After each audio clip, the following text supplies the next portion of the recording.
Let's look at some of the requirements for all student domestic travel. While there are different types of travel, all of them have similar requirements. So first, they must be currently enrolled at NWAC as a student.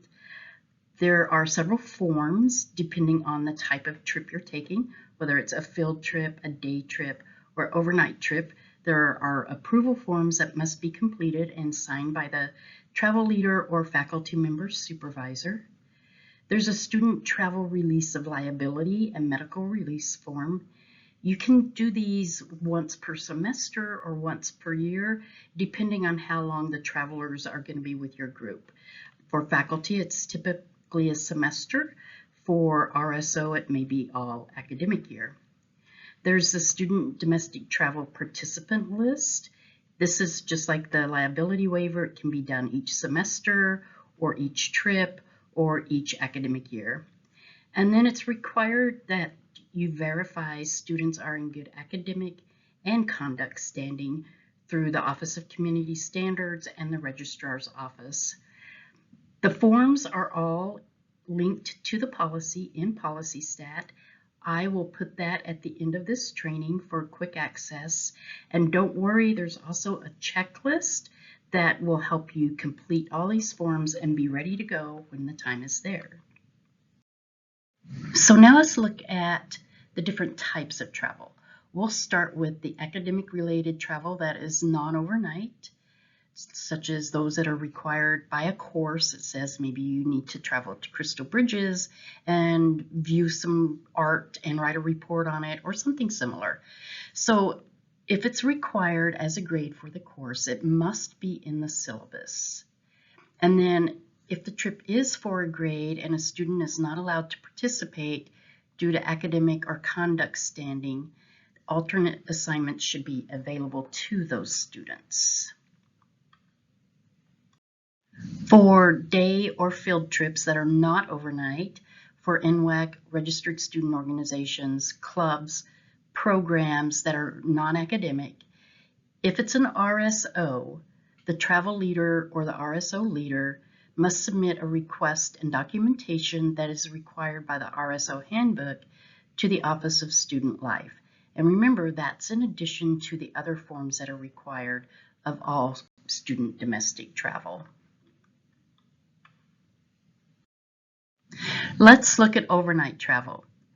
Prior to the travel leader and even the students should thoroughly research the destination.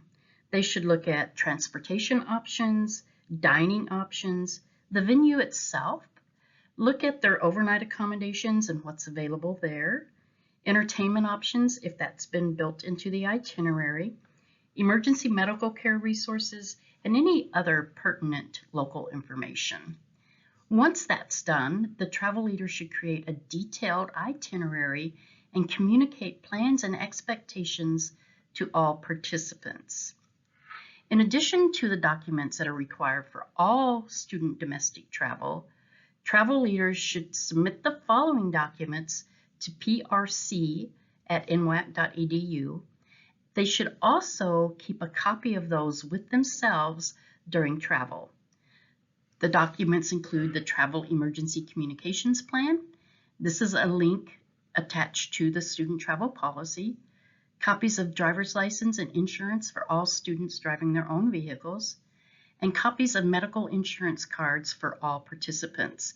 And remember that liability release and medical release form. Travel leaders should have a copy of those as well. And then if they are taking volunteers with them, volunteers are subject to the rules set forth in the NWAC volunteer policy, including the possibility of a background check.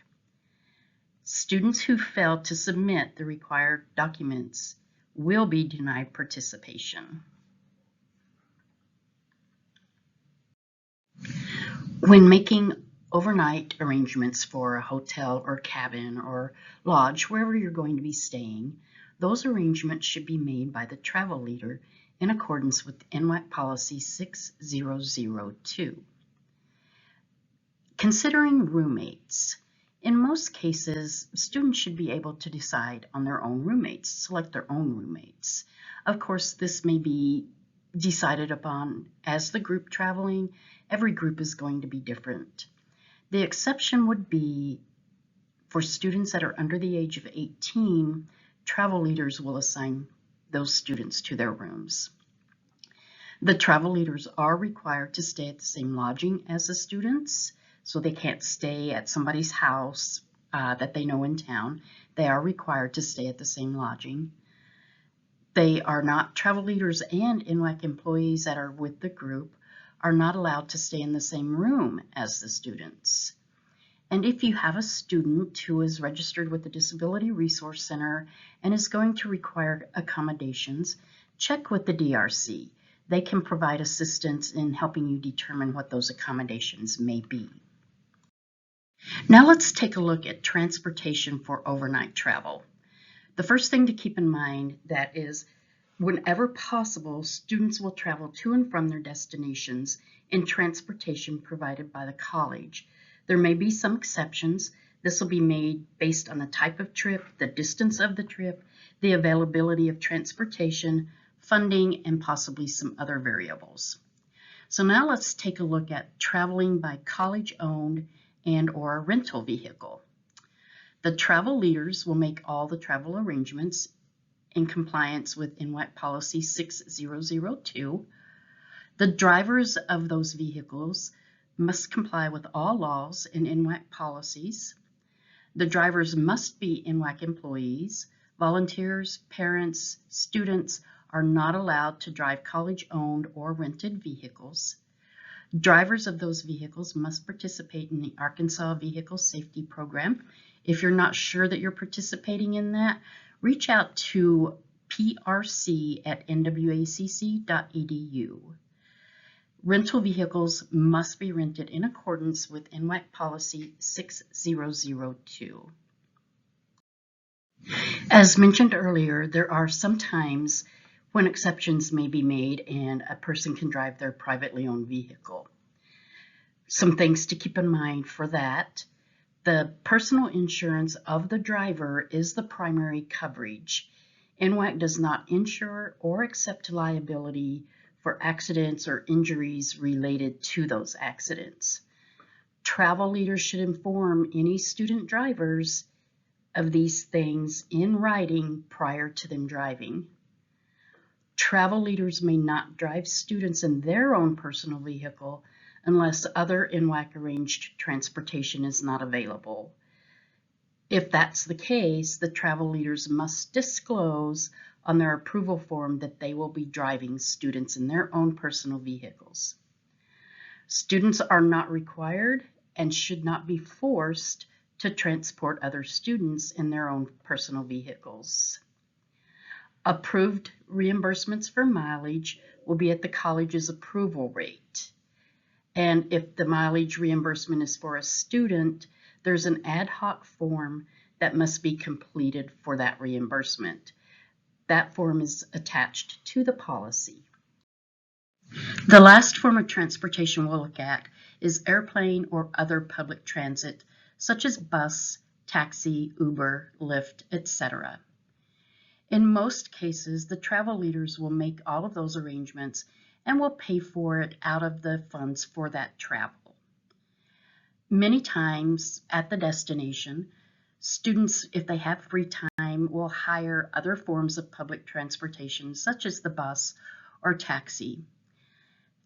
They should be informed by the travel leader prior to travel. If they do that, they may be responsible for payment of that. Pre-departure training and or orientation is required for all participants in overnight trips. Travel leaders that are participating in overnight trips must be up to date on all of their college-mandated training. They can log into their Vector account to verify that.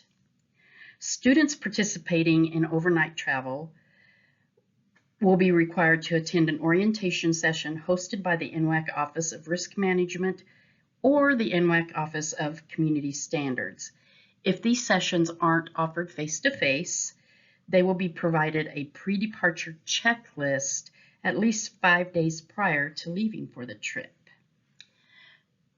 The sessions may include information on safety and awareness, Title IX reporting and awareness, conduct while traveling, how to manage emergencies. It is the responsibility of the travel leader to contact the Office of Risk Management to set up those trainings. Moving on from transportation to expenses and reimbursement now. Travel leaders should inform students in writing prior to travel of any expenses they may be responsible for. Most times these are expenses that aren't covered by NWAC, such as meals or snacks or souvenirs. Reimbursements will be made in accordance with NWAC Policy 6002. Itemized receipts, not the credit card receipt, are required for all reimbursements. You will not be reimbursed if you only have a credit card receipt. And alcohol is not a reimbursable expense. Health and safety should always be a priority when traveling, and travelers should abide by any health and safety guidelines. NWAC does not have medical or liability insurance for student domestic travel. All NWAC-affiliated travel participants are responsible for any medical cost incurred during or as a result of the trip. Travel leaders are responsible to communicate this to students prior to travel. In case of emergency or somebody gets injured, travel leaders should contact NWAC DPS as soon as possible. Travel leaders are also required to keep a signed copy of the liability and medical release forms for each participant, just in case they need them for medical treatment. All travelers should remember that they are representing NWAC when they are on NWAC-affiliated travel. The NWAC Student Code of Conduct applies to all students, and cases will be adjudicated in accordance with the NWAC Student Handbook. Students may not skip scheduled activities. Now, there are exceptions to this if it's something that the student discusses with the travel leader and approves that it's okay to skip that. Students may not leave the group without permission. For example, if you're in a town where you have a friend, you can't take off and go visit your friend without permission from the travel leader. If there are incidents of misconduct or alleged misconduct, the travel leaders will inform the Dean of Students and/or the Director of Community Standards, and then file a report in Advocate. The link to Advocate can be found in the policy and procedures itself. Travel leaders will communicate with the Dean of Students to determine if a student or students should be sent home due to a misconduct or alleged violation. If they are sent home, the students are responsible for any additional expenses. Firearms are strictly prohibited on NWAC-affiliated travel, even if you have a concealed carry permit with the extra documentation that allows you to carry on campus. And remember, all participants are responsible for their own behavior. NWAC is not liable for any consequence resulting from a participant's failure to comply with NWAC rules and/or local laws. Travel leaders have a duty to report under Title IX and the Clery Act. For Title IX, travel leaders should report all incidents, allegations, and reports to the NWAC Title IX coordinator. For the Clery Act, travel leaders are federally mandated to report all incidents, allegations, or reports immediately to NWAC DPS and the Dean of Students.